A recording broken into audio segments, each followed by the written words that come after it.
The blind date. The usual place was the Clabbered Cup coffee bar in Queen Anne. I'd chosen that cafe as my regular place because it was miles from our neighborhood, and more importantly, my grandmother and her posse of matchmakers. I didn't need a gaggle of Halmiani's friends loitering at a table in the opposite corner and giving my grandmother a play-by-play commentary of the date via text, or worse yet, over the phone.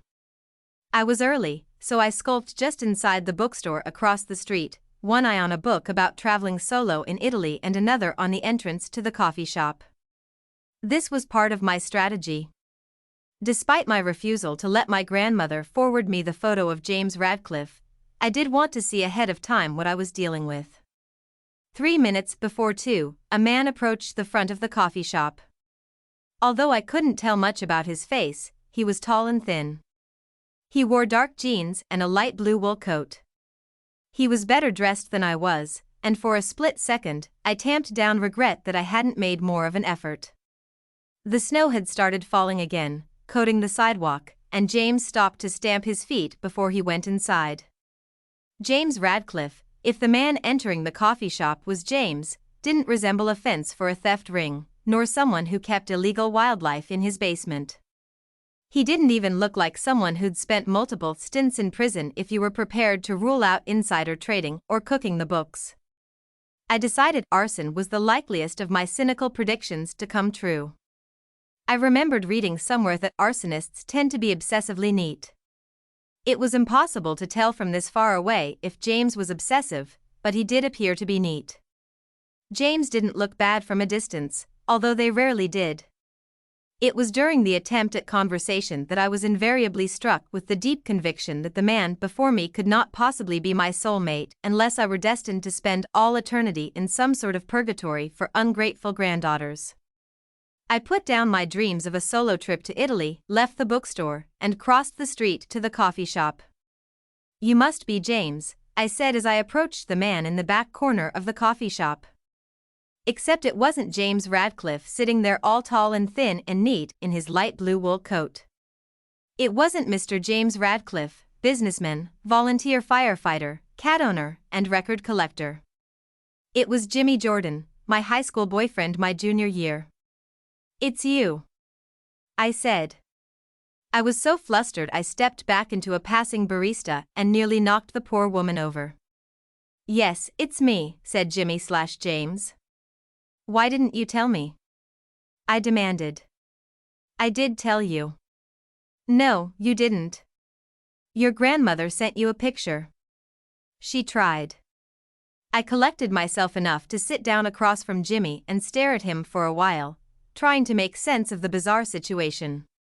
"You really didn't see my picture?" "I really didn't. The reality was, if I'd let my grandmother send me that picture, I wouldn't be in this fix." Sure, Jimmy was all grown up, but I'd still have recognized him anywhere. Jimmy looked a little flustered but quickly recovered his poise. "Well, you missed out on a great likeness of Fritz and Franny." "Who are Fritz and Franny?" "My cats." I searched his woolly coat lapels for fur, just to see if he was lying. That's one of the many risks of going on too many blind dates. As soon as your date opens his mouth, you start to look for evidence he's lying. Lots of people lie on blind dates. I know I do. "Why are you going around calling yourself James Radcliffe?" I demanded. The Jimmy to James thing was obvious, but how had Jordan turned into Radcliffe? "My mother got remarried," Jimmy said. "My stepdad adopted me just before I turned 18, and since I never really knew my birth father, changing my last name was fine with me." "After you moved to Texas," I said. It was a silly question. If it had happened before he'd moved to Texas, of course, I'd have known. "After I moved to Texas," said Jimmy. There was a pause while we sidled up to the counter and ordered. Then things got really awkward. We returned to the table and sat across from each other. I tried not to stare at him but didn't really succeed, which seemed to amuse him. It was very weird seeing a grown-up version of Jimmy. He looked the same, only better. He still had the same dark hair that fell into his eyes, and the same dimple in his left cheek. I didn't know you were back in Seattle, I said. That seemed like a safe thing to say.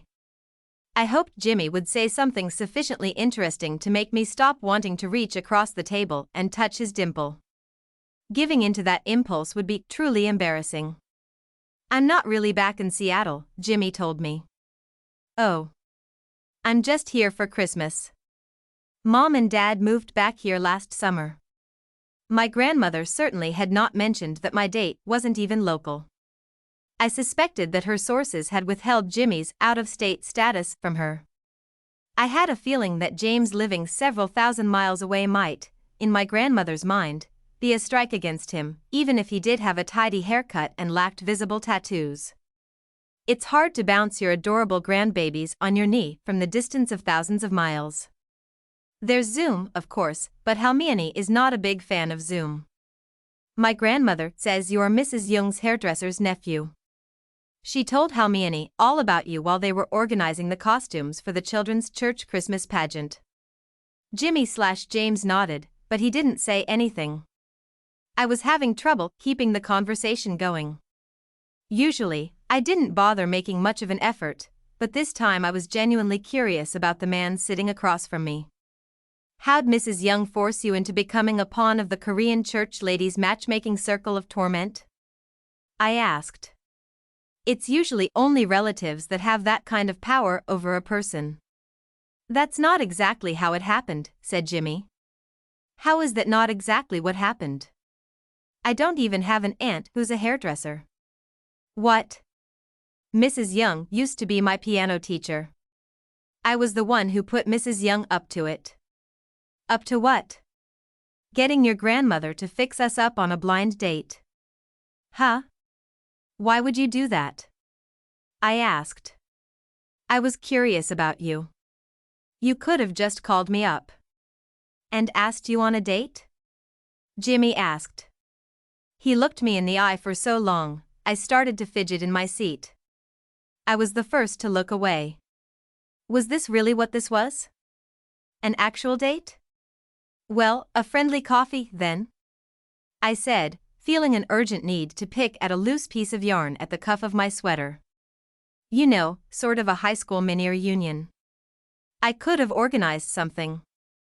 Jimmy had never come to any of our reunions, not one. I didn't want to see anyone but you, said Jimmy. Well, I said. You've seen me.